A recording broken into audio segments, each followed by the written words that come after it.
Hello and welcome. Today we are looking at the HeliFar H1 Drone, courtesy of GearBest.com. Check out their site for more cool quadcopters just like this one. Now this drone has a 720p HD Wi-Fi streaming camera that is tiltable. It has altitude hold. It has headless mode, one key return, auto takeoff, auto land, and is a smooth high-speed flyer. So let's check it out. Now the drone comes in this small square yellow box, showing the drone there in the front with its propeller guards on. And this is the HeliFar H1 for ages 14 plus. And right here at the top of the box you can see a QR code for the drone or app. And on the sides of the box there really isn't anything to show. And here at the bottom it just simply says HeliFar. And on the back of the box you could see some stats on the drone, such as flight distance, flight time, charging time, so on and so forth. So very cool. So now without further ado, let's open it up and see what we have inside. And let's open from the bottom here, and right away here in the center you could see the transmitter and drone. Underneath some plastic here, so let's remove this plastic mold. And here we have the transmitter, its clip, and the drone. So first let's look at the transmitter. Very nice, comfortable transmitter that highly resembles a Parrot fly pad. So very nice. Here's the mobile device clip. It says drone on it. Very nice. So it just simply attaches to the transmitter. And here's the drone all folded up, as you can see here with its camera. And it highly resembles a DJI Mavic Air, only this one is silver. And there is a black version of this as well. And right here inscribed on the top of the drone it says HeliFar. And as you can see, it's foldable. You just have to fold it out a certain way, and look how nice it is. Very cool. And you can see its tilting camera. And underneath this plastic right here, there's still some items here at the bottom of the box, such as this bag here with all the accessories. This package comes with 2 additional batteries, as you can see here, and it has the battery charger, propeller guards, screwdriver, screws, so on and so forth. So plenty of accessories there. And at the very bottom of the box we have the instruction manuals and brochures. There's a pamphlet here with some tips, and the instruction manuals on this one are very comprehensive, a very thick booklet with several diagrams and explanations, even on the app. So a very good manual that comes in different languages. So very good. And so that's essentially it. Now let's organize all this and take one last look at the contents of the box. Now, taking a last look at the contents of the box, we have the drone itself. It's 3.7 volt 1000 milliamp LiPo batteries, 4 propeller guards, 4 plastic landing legs, 4 spare propellers, a screwdriver, a bag of screws, the charger for the battery and drone, the mobile device clip, and the transmitter, along with the manuals, brochures, and help pamphlets. So that's essentially the contents of the box. Now let's take a closer look at the drone. Now, taking a closer look at the drone, this is a very cool looking drone that highly resembles a DJI Mavic Air, only in silver. And right here at the top you can see engraved the HeliFar logo, and there is the on-off button. And so you simply keep that pressed, and you can see how bright the LED lights on it are. Unfortunately, there aren't lights on each of the corner legs, but there is a small green light at the bottom, a couple of headlights in the front, and a bright red light in the rear. And right here in the front you could see its tilting 720p HD wide-angle lens camera, and it tilts manually just about 90 degrees. Unfortunately, it doesn't remote tilt, but you can tilt it prior to takeoff. And kind of looking at the bottom here, There is what appears to be a slot for an SD card, but it's not used, it's empty. So there may be a 1080p version of this that actually utilizes that SD card slot. Also, looking at the bottom, you can see the 4 plastic landing legs aside from the ones that you manually put on each corner. And now this is a brushed motor quadcopter, and putting on the propeller guards is pretty easy. You just simply put a small screw in the center to hold it in place, and you would also screw and unscrew the propellers if you wanted to change those. And here are the plastic landing legs here that you just simply remove and reattach if necessary. And they're very easy to just snap off or on, and you can perfectly well fly the drone either way, although it's very difficult to fold if you have those legs on, so you may want to have them off if you fold them. And folding it is pretty straightforward. You do have to fold it in a certain way, starting with the rear legs. They fold upwards and the front legs fold to the sides, and you have to align the propellers.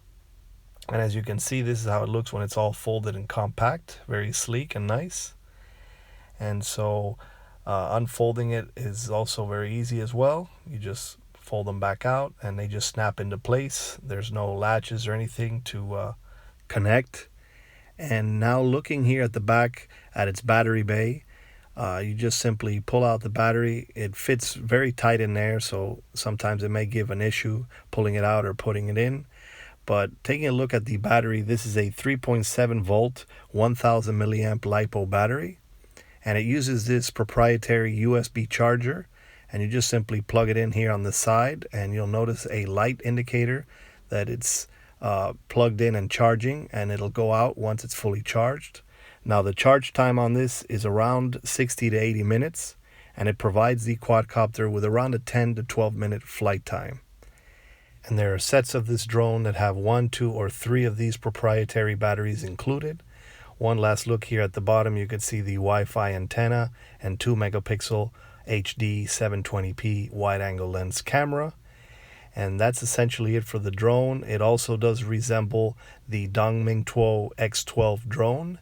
And so now let's take a closer look at its transmitter. Now, taking a closer look at the transmitter, this controller highly resembles a Parrot FlyPad, and it's very comfortable and well labeled with icons on each of the buttons. And here in the back, it takes 4 AAA batteries on each side with 2 covers. And now going over the controls, we have the left throttle stick followed by the right rudder stick. And right here at the top, we have the on-off button with a light there. And then here we have the emergency stop button. Here we have our directional trims. Here we have our headless mode button, the gyro calibration button. This is the 1-key return button. This one is the photo and video button, where if you long press, you record video, and short press to take photos. Here is the auto takeoff button. This is the auto land button. This is the rates of speed button, denoted by beeps, and there are 3 rates of speed: low, medium, and high. And this is the flips button, and unfortunately this drone only has side flips or rolls. It does not have forward nor back flips. So that's essentially it for the controls.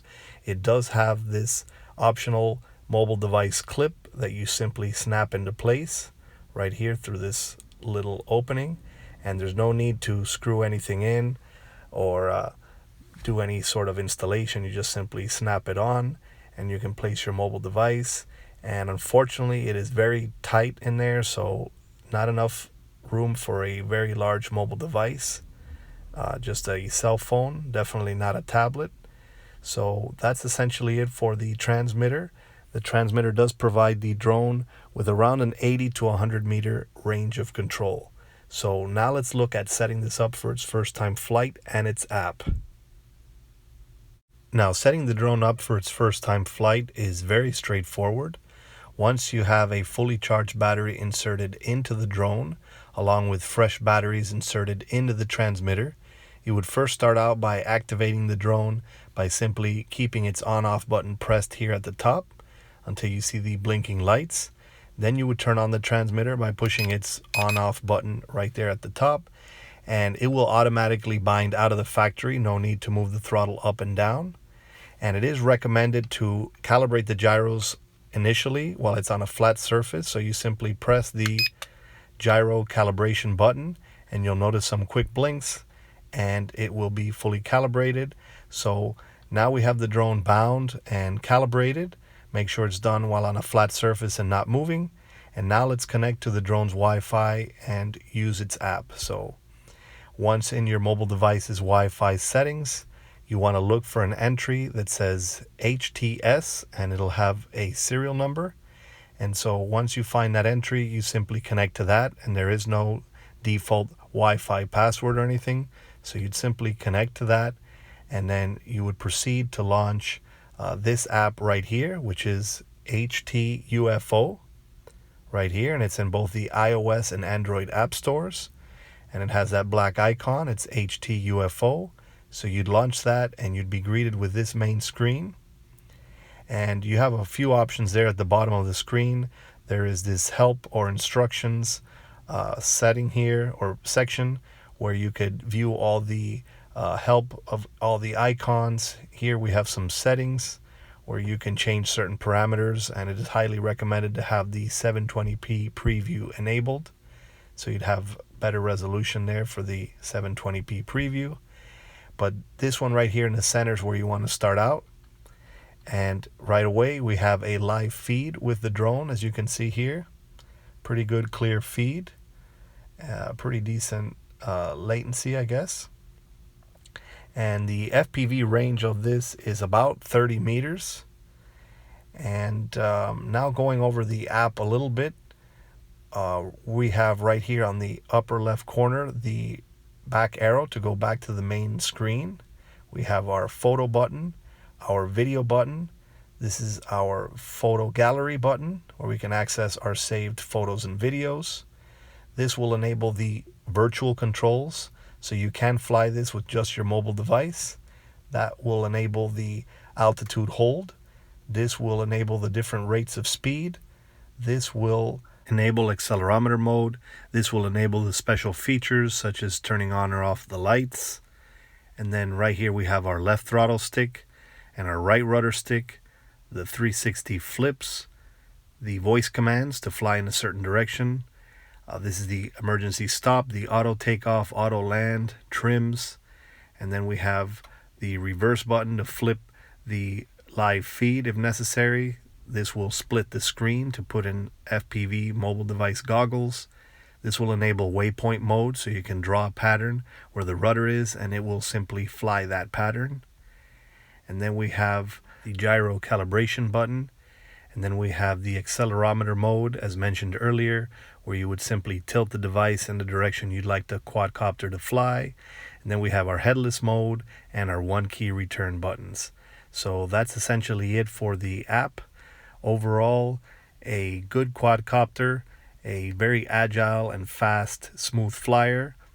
The flight time is a little shorter than advertised. I get around 9 minutes as opposed to the advertised 12. And the little plastic legs are a little bit inconvenient because you can't fully fold the quadcopter with them on.